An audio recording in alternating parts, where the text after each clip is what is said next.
मुख्यमंत्री होऊन बसलात, नुसतं दातड काढण्यासाठी मुख्यमंत्री पद नसतं, बेतली ना लय बेतल. जशी स्वतःच्या पोरीची माया आहे तुम्हाला, तशी या राज्यातल्या गोरगरिबांच्या लेकराच्या पोरीची माया कस का नाही तुम्हाला? गरज संपली ना, गरज संपली. काय असतं, काहीला सवय असते, खूप सवय असते काय काहीला, की अडचण आली की मराठे पाहिजे आणि गरज संपली की सोडून द्यायचं. काहीला सवय असते. त्यातला तो देवेंद्र फडणवीसांचा प्रकार आहे, त्यातलाच प्रकार आहे. हतबल झाले होते. शेवटी याच मराठ्यांनी गादीवर बसवलंय, कारण मराठ्यांशिवाय राज्यात पान हलू शकत नाही. मराठा आरक्षणाचा विषय घेत नाहीत, ही महाराष्ट्रातलं दुर्दैव आहे आणि शोकांतिक काय त्याचं कारण असेल. एका पत्रकार बांधवाला बोलताना त्यांनी, मीडियाच्या बांधवाला असं सांगितलं, त्यांनी प्रश्न विचारला होता मीडियाच्या बांधवांनी, की तुम्ही वर्षावर राहायला काऊन जात नाही?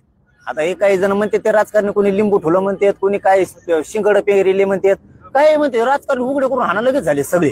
काही म्हणतंय कोणी कोणाला, कोणी लिंब म्हणतंय, काळी जादू म्हणतंय, कोणी मिरच्या म्हणतंय, काही म्हणतंय.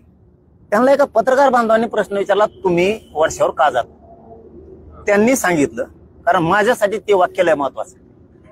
त्यांनी सांगितलं, माझी मुलगी 10वीला आहे आणि 10वीची परीक्षा आहे, लेकीचं भविष्य महत्वाचं आहे, शिक्षण महत्वाचं, म्हणून मी जात नाही वर्षावर.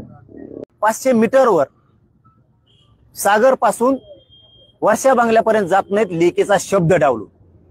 महाराष्ट्रातले मराठे जरा डोळे उघडा बरं का, हे आपल्यासाठी खूप महत्वाचं वाक्य. आणि धनगर सुद्धा उघडा, कारण तुमच्याला ना मला सारखं फसवलेलं आहे दोघाला.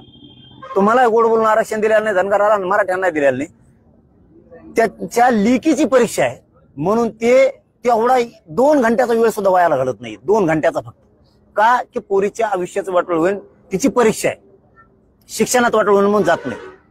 फडणवीस साहेब, तुमच्या लेकीचा शब्द डावलून तुम्ही 500 मीटरवर जात नाहीत, तर माझे मराठे रात्रंदिवस उन्हातानात कामं करतात, लेकरं शिकवतात, त्यांना नोकरी नाही, शिक्षण नाही. आमचं हक्काचं आरक्षण मागतो, तुम्ही देत नाहीत. स्वतःच्या मुलीत तुम्ही मुलगी बघताय, महाराष्ट्रातल्या लेकरात का तुमची मुलगी बघत नाहीत तुम्ही? मराठ्यांच्या गोरगरिबांचे लेकरं तुमच्यासाठी पोरं आणि पोरी लेकरं नाहीत का? तुम्हाला हे शब्दही बोललो नसतो, तुमच्या पोरीवर तुम्ही प्रेम करावं, तुमची पोरगी मोठी व्हावं, हे शुभेच्छा आमच्या त्यांना. पण तुम्ही पालक आहेत आज या राज्याचे, तुम्ही प्रमुख आहेत. तुम्हाला जशी तुमची पोरगी दिसती तशा महाराष्ट्रातल्या आमच्या गरीब मराठ्यांच्या, गरीब धनगरांचे पोरी कस काय दिसत नाही? त्या आरक्षणापासून वंचित आहेत. गरीब मराठ्यांचे पोरं, धनगरांचे पोरं कस काय तुम्हाला दिसत नाही? जशी स्वतःच्या पोरीची माया आहे तुम्हाला, तशा राज्यातल्या गोरगरिबांच्या लेकराच्या पोरीची माया कस का नाही तुम्हाला?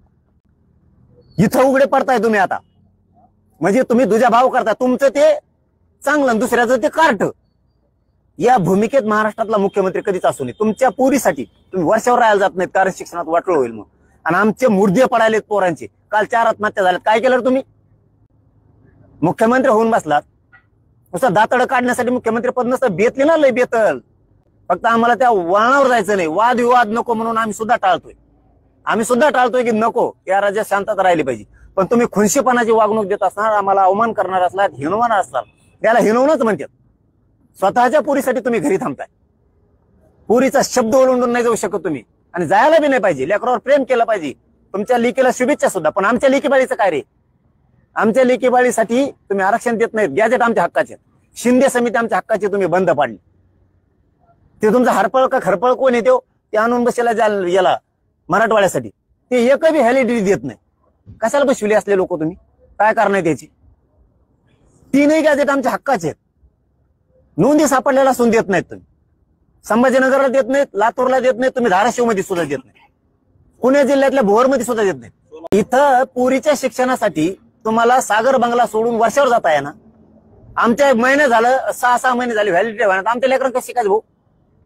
म्हणजे आमच्या हक्काचं अन्न सुद्धा आम्हाला द्यायला तयार नाही तुम्ही भाकरी. ही कोणची नियत आहे तुमची? यामुळेच आम्हाला मुंबईला आता यायला लागतं, त्याच्याशिवाय पर्यायचं नाही. आणि मराठ्यांना विशेष करून सांगतो, उघडा रे डोळे कधीतरी. महानेता करीत बसतात. उघडा आता तरी डोळे. स्वतःच्या मुलीचा शब्द ओलांडून फडणवीस साहेब वर्षावर जाऊ शकत नाहीत, कारण पोलीस शिक्षणाचं वाटोळ होईल. तुमच्या लेकरात वाटोळ होतं त्याचं काय?